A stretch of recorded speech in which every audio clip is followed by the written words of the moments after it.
न तातो न माता न बन्धुर्न दाता न पुत्रो न पुत्री न भृत्यो न भर्ता न जाया न विद्या न वृत्तिर्ममैव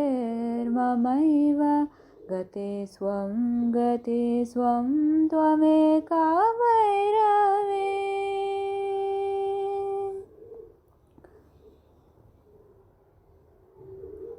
न जानामि ध्यानं न च ध्यानयोगं न जानामि तन्त्रं न च स्तोत्रमन्त्रं न जानामि पूजं न च न्यासयोगं गते स्वं त्वमेका भैरवी।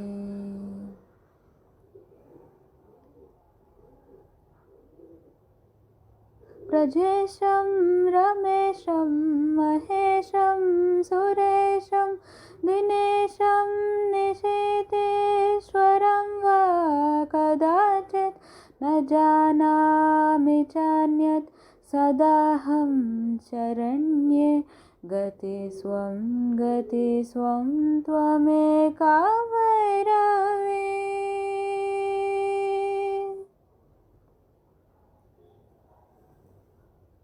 भवाब्धावपारे महाधुःखभीरुः पपाता प्रकामी प्रलोभी प्रमातः कुसंसारपाश प्रारब्धः सदाहं गते स्वं त्वमेका भैरवी।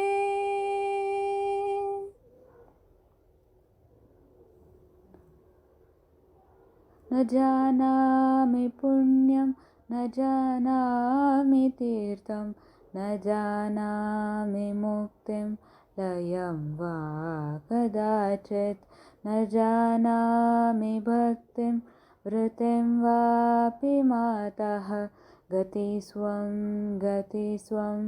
त्वमेका भैरवी।